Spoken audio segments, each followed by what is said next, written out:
Alright, so we are parked here. Here's a whitebark pine.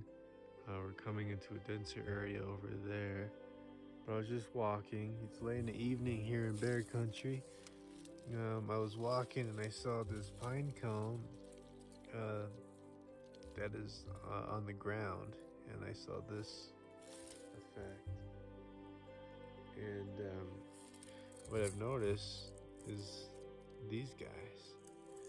Okay, so when you look at the pine cone, let's see. There's pine nuts in these slots. You can kind of see one right in that slot right there. Okay, so there's one right here. It's kind of trying to focus my camera. Right there. Right there, this guy.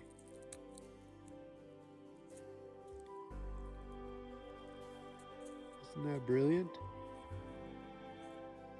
Let the journey begin. So since it's getting a bit late, I'm gonna start making my way out of this forest. I have collected more pine cones to process back at camp. And so I'm happy with the progress that I've made. And one thing I'm curious about is how much, it gives me an idea of how,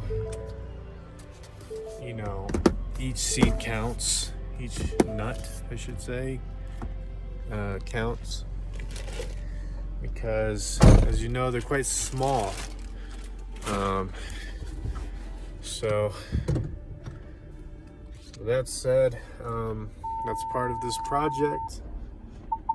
It's essentially understanding, the realisticness of foraging nuts and plants and etc. So I'm really looking forward to this process. Never harvested nuts before. So it's gonna be fun. Right now, I'll tell you, my hands are sticky. Sticky from resin, which is probably a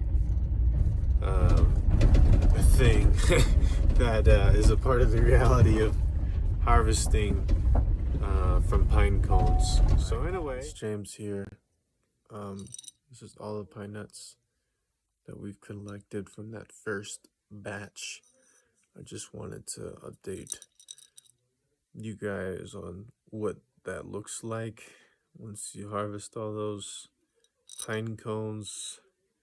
As you can see, it's not a lot. So that's why we will go out there again and do a round 2. All right. See you later. All right, so we're back out here again. We're back in the OG spot as well, collecting some pine nuts. This is what we got so far. I decided to make a video just notifying that we're out here, and before my hands become too sticky, I wanted to document this part as well. Gathering round 2, because round 1 is not a whole lot of pine nuts. You realize, as I expected to realize, that you need to collect a buttload of pine nuts for it to be filling.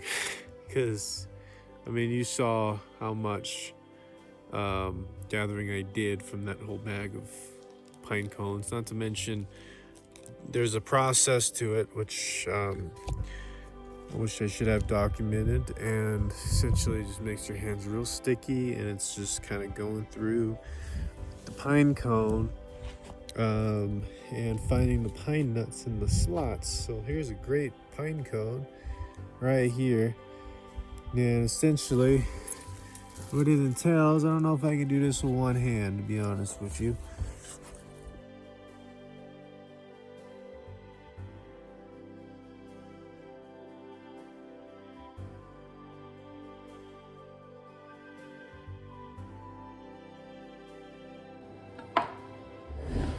Hey there folks, it's James here. I'm going to document more of the pine nuts. So I opened up a pine nut and to my surprise, it looked like this. Kind of white, as you can see. I think I might have accidentally peeled off a layer. You can see that. I'm not sure if it's going to focus.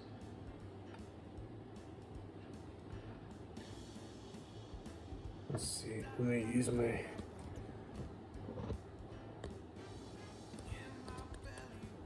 There we go, let's see if that works. An update. Within 20 minutes, this is the progress I have made.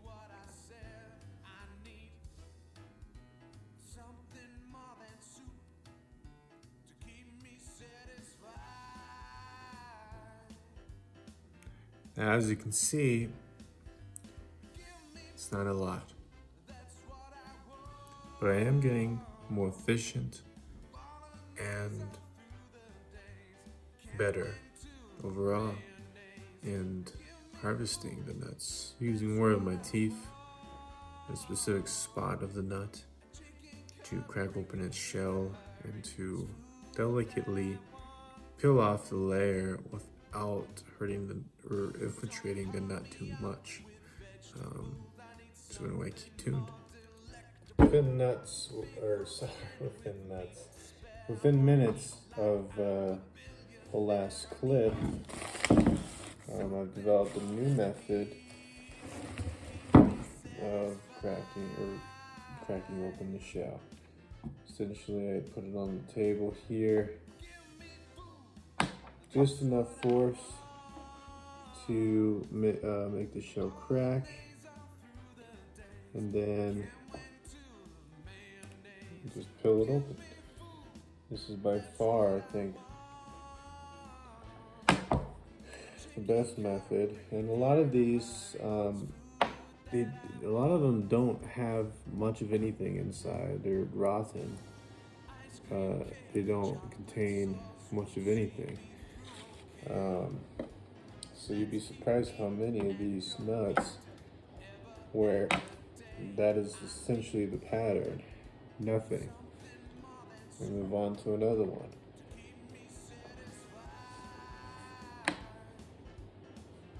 Let's see here. I heard the crack.